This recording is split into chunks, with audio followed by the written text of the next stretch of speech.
What's up, guys? This is Chris Albert from Warrior Soul Fitness. I've been getting a lot of questions from people about goals, and I'm a member of the London Real Academy. I don't know if you guys watch that podcast or that YouTube channel, London Real, but if you don't, I highly suggest you do. Brian Rose, the host, brings in all kinds of really interesting people like Dorian Yates. He's done an interview with Steve Maxwell, the trainer. He's done interviews with Neil deGrasse Tyson. All types of interesting people on that show, and that show's helped me out quite a bit. I'm not sponsored by Brian Rose or London Real or London Real Academy. I just get a lot of benefit out of it, so I want to tell you guys about it. I also became a member of the Academy, and the Academy is fantastic because beyond the show, what it does is it gives fans of the show the ability to tell each other their goals, to help keep each other accountable, and to push each other toward where they want to go and toward living their best lives. And so Brian says it's building a better you, and I've gotten a lot of benefit out of the Academy, and again, I'm not sponsored by that either. So if you want to check that out, check that out. But somebody on the Academy asked me a question about goal setting for fitness. And gentleman's name is Jamie. He he basically asked me, he knows he wants to be fit. He knows that he wants to move better, that he wants to be more flexible, but he's not exactly sure what he should be aiming for. And in my own experience as a trainer and as a fitness enthusiast, I really try to look at three factors when I'm setting my goals. First things first is how useful are you, all right? And how useful will your training make you? And that's a big factor that people often don't consider. If you were in a disaster today and you had to survive as a group, would those people want you around, or would you be a liability? Would you be able to walk long distances? Would you be able to carry weight, supplies? Would you be able to rescue your family from a burning building? Would you be able to, basically survive a zombie apocalypse? And people today, they're in their kind of tight little worlds. They don't think anything bad's going to happen. I'm not saying anything bad's going to happen, but it'll really help you if you prepare for something like that. You need to think in terms of survival. In addition to that, all of us are going to get old. And, I see a lot of people who are not necessarily even of old age, because 60 is not old age right now, but I see them going around with walkers and in wheelchairs and motorized scooters and things like that. And you really have to consider yourself, what type of life do I want to live as I'm getting into my older years? Do I want to be consigned to a wheelchair? Do I want to have my movement limited? Or do I want to be active? Do I want to be able to continue my life, go around and see great things, have a great love life, be social, get out in public, and things like that? And so those are all factors that go into your usefulness as a human being. In addition to that, you also want to consider the burden put on your family if they have to take care of you.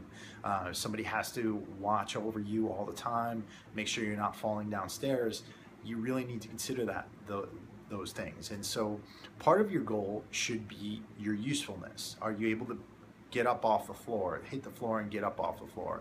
Are you able to carry weight long distances? Are you able to get up a flight of stairs without losing breath and passing out? And so definitely consider that when you're putting your goals together. Two, you really want fitness as a manner of enhancing your life. And so this next factor is important. Social, I like to call it social standing, but also I'll just call it the social factor. Are you able to get out and have fun with other people doing physical things? And so I'll give you an example. My girlfriend right now, she's a runner, and she's a fantastic runner. And so she always came and lifted weights with me, and I decided that I wanted to get out and run with her, but I also needed to be able to keep up with her because she's like a collegiate All-American runner. And so I need to at least be able to keep up with her without heaving my lungs out, so I run. And one thing we decided to do together was compete in a Spartan Beast. and we're going to be doing it as a team. We're going to be helping each other through the obstacles, and just as a manner of strengthening our relationship and giving us a challenge to take on as a couple. Now for you, this might be something different. Maybe you want to get out and be able to play golf. I'm not sure how many holes are in golf, but be able to play all the holes for golf. In order to, you know, spend more time with your boss, or spend more time with colleagues, in order to spend time with business associates and get deals done. Maybe you want to become more social and become part of a softball league. Maybe you want to do a race. But these are all things that can help increase your social standing. The other thing is, people are attracted to healthier people.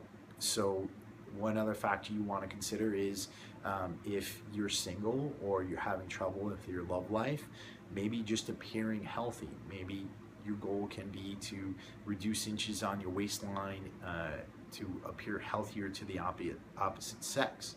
And that's a big factor that can really enhance your life, and you know, really enhance your enjoyment of your life. And I think people become a little bit too obsessed with this factor. It is important, but it shouldn't be the only factor. For instance, I see a lot of people working purely on aesthetics, but not worrying about how useful they are. And I really don't think that a pair of abs is great unless, you know, you're able to run a mile, or able to carry a weight for distance, or able to do all the stuff that would help you to survive in a disaster. And the last thing is life optimization. So thinking about things that would completely enhance your life's experience. Singular goals. Maybe you want to climb Mount Everest. Maybe you want to compete in a bodybuilding show. Maybe you want to compete in a CrossFit event or a powerlifting meet. Things that would match up with your ambition. So, and it doesn't have to be some earth-shattering competition or some crazy thing about becoming a professional athlete. Maybe it could just be something to increase your self-confidence, or something that you can just say that you did. And that's another reason why I'm doing the Spartan Beast, is because I didn't want to just do a sprint because it's 3 miles and I could probably get through it even if I didn't train for it. But a Spartan Beast is a commitment, and 14 miles, obstacles. I'm actually a little bit scared of it, and that means that I'm going to train my butt off for it, because I don't want to be the guy out there who's stuck or who can't get through the whole race.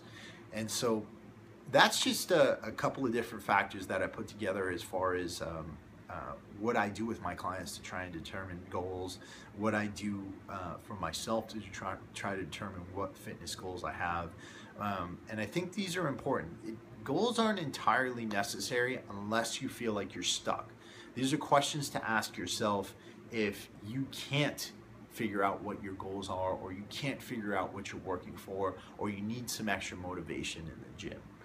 If any of you got any questions for me, hit me up at gettingshredded@gmail.com. I'm always happy to answer questions, and check out my other YouTube videos, and hope everybody's doing well out there. Peace.